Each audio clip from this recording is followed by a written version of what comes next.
अस्सलाम वालेकुम जी स्टूडेंट्स, उम्मीद है कि आप लोग खैरियत से होंगे। स्टूडेंट्स, हमारा आज का topic 9th class biology branches से मुतल्लक है। स्टूडेंट्स, इससे प्रीवियस टॉपिक के अंदर हमने इंट्रोडक्शन ऑफ बायोलॉजी को डिस्कस किया था और आज हम बात करेंगे डिवीजन्स के बाद ऑनवर्ड ब्रांचेस के हवाले से।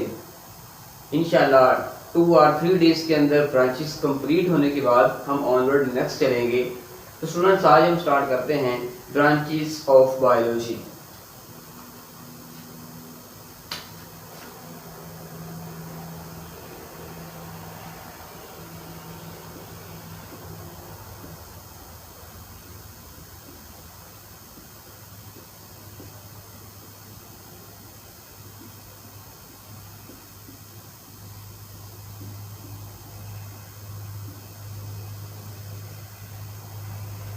जी स्टूडेंट्स, अगर हम ब्रांचेस की बात करें तो ऑलमोस्ट बेसिकली हमारे पास 16 ब्रांचेस हैं, जिसके अंदर बायोलॉजी स्टडी करते हुए मीन जानदारों से मुतल्लिक पढ़ते हुए हम मुख्तलिफ पहलुओं का मुतालिया करते हैं। उसी चीज़ को मद्देनजर रखते हुए हमने अपनी सहूलत के लिए इन ब्रांचेस को अरेंज किया है ताकि जानदार को मुख्तलिफ एंगल्स के साथ मुख्तलिफ मतलब पहलुओं को स्टडी करते हुए हम हर चीज़ को ज़ेरे बहस ला सकें। तो स्टूडेंट्स, हमारे पास बेसिकली आज के टॉपिक के अंदर जो हमने डिस्कस करना है वो ऑलमोस्ट है पहली ब्रांच मॉर्फोलॉजी,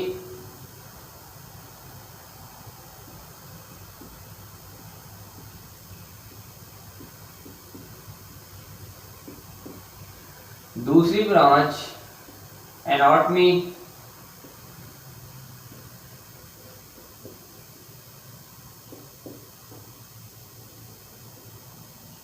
तीसरी ब्रांच स्टूडेंट्स हिस्टोलॉजी,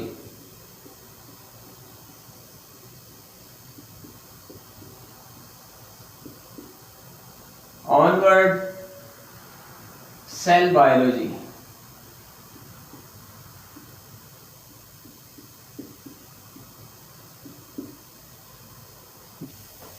तो ये स्टूडेंट्स हम इनको जरा वन बाय वन डिस्कस करते हैं।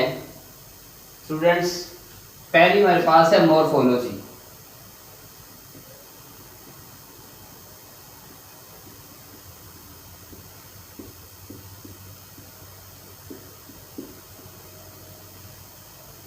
स्टूडेंट्स, मॉर्फोलॉजी इसके अंदर बेसिकली दो चीजों का मुतालिया करते हैं। नंबर 1 इसके अंदर है फॉर्म्स और नंबर 2 इसके अंदर है structure.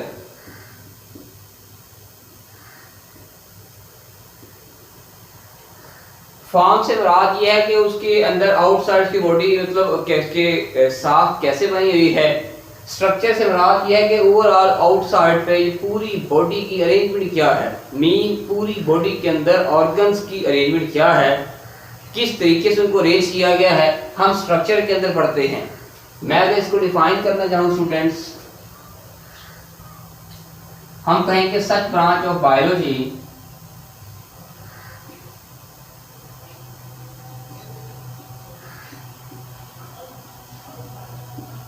such branch of biology deal with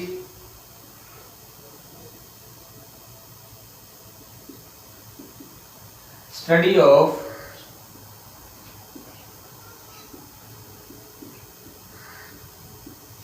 forms and structure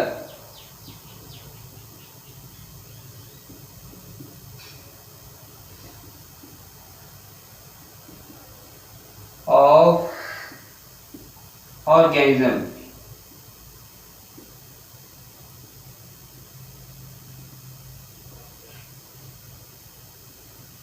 ji students, हम इसके अंदर डिस्कस कर रहे हैं such branch of biology deal with the study of forms and structure of organism. Students, मैंने लास्ट लेक्चर के अंदर बताया था हर डेफिनेशन के अंदर 1 और 2 वर्ड ऐसे होते हैं, अगर उनको हाईलाइट किया जाए तो एग्जामिनर आपको मुकम्मल मार्क्स देता है। मेन एग्जामिनर की अट्रैक्शन को मरकूज करने के लिए, उसकी तवज्जो को लेने के लिए हमें उसको फैसिलिटेट करना पड़ेगा। यहाँ पे स्टूडेंट्स हमारे पास, मैंने ऊपर भी हाईलाइट किया है, आप डेफिनेशन करते हुए इनको मार्कर से जरूर अंडरलाइन करेंगे। जब आप 2 वर्ड अंडरलाइन करेंगे आपकी डेफिनेशन मुकम्मल तौर पे करेक्ट होगी। जी स्टूडेंट्स, ये हमारे पास थे फर्स्ट ब्रांच मोर्फोलॉजी से रेलिवेंट। जी स्टूडेंट्स, हमारे पास सेकंड क्या है, एनाटॉमी।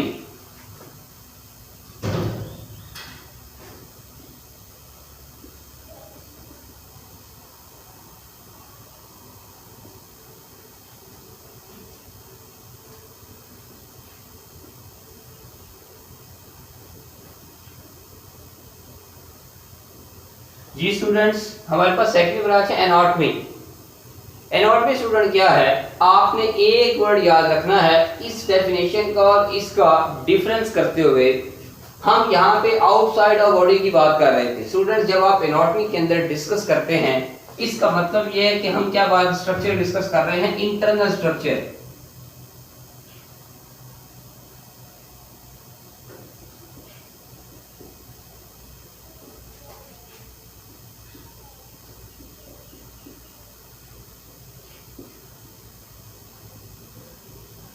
हम इंटरनल स्ट्रक्चर को डिस्कस कर रहे हैं। अगर स्टूडेंट्स आप इंटरनल स्ट्रक्चर के वर्ड को याद रखते हैं, आपको ये डेफिनेशन कभी नहीं भूलेगी। वरना जो होता है स्टूडेंट्स मोर्फोलॉजी और एनाटॉमी को याद होने के बावजूद मिक्सअप करके आ जाते हैं, जो कि गलत होती है। मीन ऑपोजिट लिख के आ जाते हैं। हमने इसको कैसे रिकवर करना है, इंटरनल स्ट्रक्चर के डिफरेंस के साथ। हम वहां पे आउटसाइड डिस्कस कर रहे थे, हम यहाँ पे inside of the body discuss कर रहे हैं। तो मैं सिंपली इसको डिफाइन करूंगा, the study of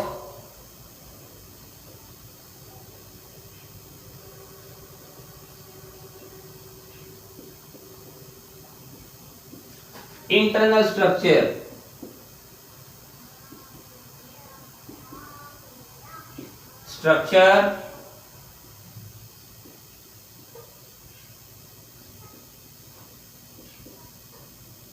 is called anatomy.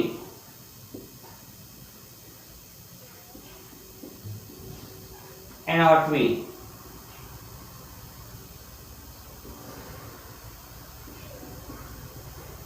जी students, the study of internal structure is called anatomy.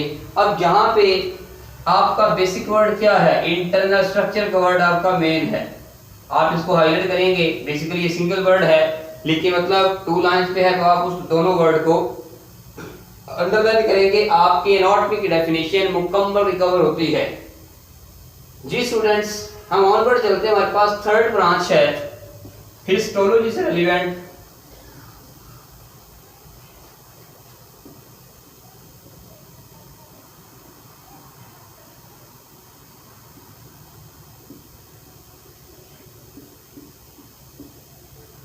Students, अगर हम बात करें हिस्टोलॉजी की, हिस्टोलॉजी क्या है, टिश्यूज का मुतालिया करना।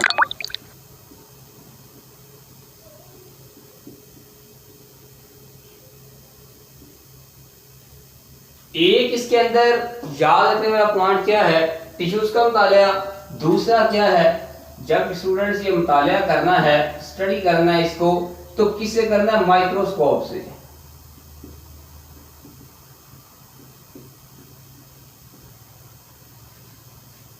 आपने इस चीज को याद रखना है। स्टूडेंट्स याद रख लें, ये टिश्यूज का मुतालिया बेसिकली हमारा गोश्त वाला हिस्सा है। मीन जो हमारे बॉडी के अंदर बोन्स के अलावा अरेंजमेंट है, स्किन के अलावा हमारा स्ट्रक्चर है, ये उसकी स्टडी करना है। मसल्स की अरेंजमेंट, मसल्स बेसिकली टिश्यू से मिलकर बने होते हैं। ठीक है, हम अगर बात करें तो हर ऑर्गन जो है वो टिश्यू से मिलकर बनता है। इंशाल्लाह इसी चैप्टर के अंदर इसकी पूरी डिटेल को डिस्कस करेंगे। यहाँ पे स्टूडेंट्स आपने ये याद रखना है कि ये टिश्यू माउथ साफ करने वाला नहीं है, बल्कि ये टिश्यू बॉडी के अंदर अरेंजमेंट करते हैं, मसल्स को बनाते हुए, ऑर्गन्स को बनाते हुए। दूसरा हमने क्या, माइक्रोस्कोप के जरिए इसका मुतालिया करना है। मीन टिश्यूज वैसे अगर आप स्टडी करेंगे तो उसका फायदा ही नहीं होगा, हम उसको माइक्रोस्कोप के जरिए रिकवर करेंगे तो आप उसका इंटरनल स्ट्रक्चर क्लियर होगा। स्टूडेंट्स, मैं इसको डिफाइन करना चाहूँ। Such branch deal with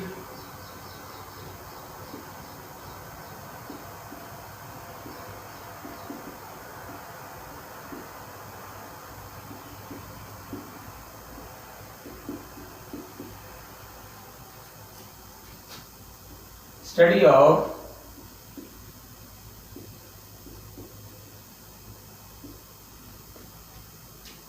tissues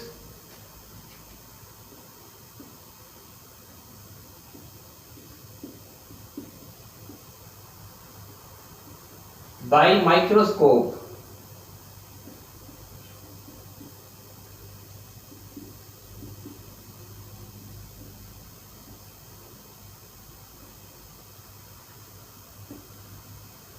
ji students, हमने इसके अंदर क्या किया है, such branch deal with the study of tissues by microscope. आप इसको चेंज भी कर सकते हैं कॉन्सेप्ट को सामने रखते हुए।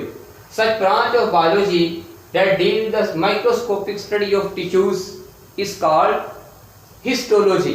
आप उसके अंदर अगर कॉन्सेप्ट नहीं बदलते, चाहे आप इसको जिस सेंटेंस के साथ मर्जी अरेंज कर दें, स्टूडेंट्स मैं मल्टी अरेंजमेंट कर रहा हूं ताकि आप बेसिक वर्ड को अंडरस्टैंड करें, ना कि एक लाइन को कि जस्ट हमने एक मेथड से डिफाइन करना है। हाँ, आप अपनी सहूलियत के लिए अगर इसको जैसे हमने फर्स्ट में डिफाइन किया कि such branch of biology deal with the study of, आप इसी जुमला के साथ इसको स्टार्ट कर सकते हैं, such branch of biology deal with the microscopic study of tissues. तो आपको सिर्फ 2-3 वर्ड ऐड करने पड़ेंगे, वो भी ठीक है, लेकिन मैंने इस बुनियाद पे बताया ताकि आप मल्टी वे के साथ इसको याद करें और आप बेसिकली वर्ड को समझें। अब यहाँ पे स्टूडेंट्स एक टिश्यूज मेन वर्ड है, दूसरा माइक्रोस्कोप मेन वर्ड है, ये ऐड करने से आपकी डेफिनेशन करेक्ट साबित होगी। जी स्टूडेंट्स, इसके बाद हमारे पास है सेल बायोलॉजी।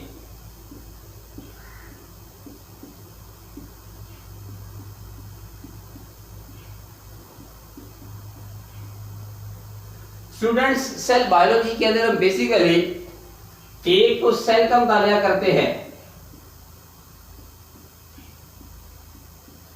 दूसरा सब cellular parts organelles,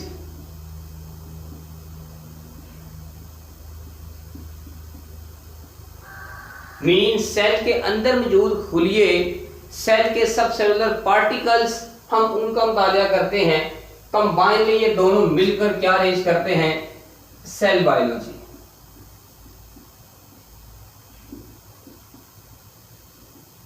mean basically cell biology के अंदर इन 2 पार्ट्स को डिस्कस करते हैं। स्टूडेंट्स, अगर मैं इसको डिफाइन करना चाहूं, हम पहले मेथड को फॉलो करते हैं, such branch of biology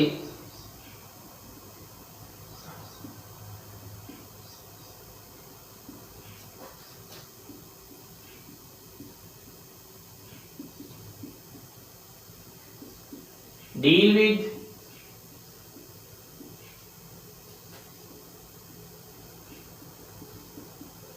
study of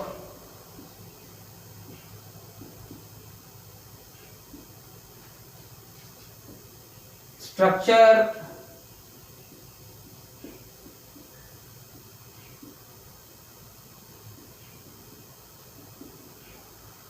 and function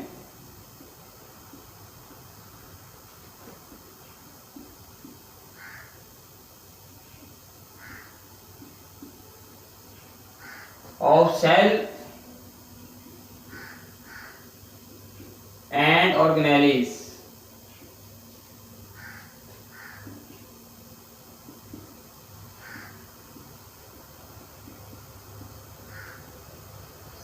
ji students, जब आपने इसको डिफाइन करना है, such branch of biology deal with the study of structure and functions of cell and cell organisms या ऑर्गेनेल्स, सॉरी। आप students इसके अंदर basically 4 word को हाईलाइट करेंगे। एक तो हम किसको पढ़ रहे हैं, स्ट्रक्चर को, साफ्ट को। दूसरा स्टूडेंट्स हम पढ़ रहे हैं फंक्शंस को, मीन आप जो मुख्तलिफ खुलिये हैं उनके अफआल को मुताला कर रहे हैं। इसके बाद हमने क्लियर किया ब्रांच के अंदर किस किस के स्ट्रक्चर और फंक्शन, एक सेल और दूसरा ऑर्गेनेल्स। जब स्टूडेंट्स आप ये 4 वर्ड को हाईलाइट कर देंगे वो एग्जामिनर विदाउट मतलब एनी हेजिटेशन करेक्ट करते हुए आपको मुकम्मल मार्क्स दे के टिक कर जाएगा विदाउट एनी हेजिटेशन। तो स्टूडेंट्स याद रखिएगा, आपने जब इस चीज को टैली करना है डेफिनेशंस को अरेंज करते हुए, तो आपने मेन वर्ड को हाईलाइट लाजमी करना है ताकि आप उस बंदे के रिकवरी करते हुए उसे फुल मार्क्स ले लें।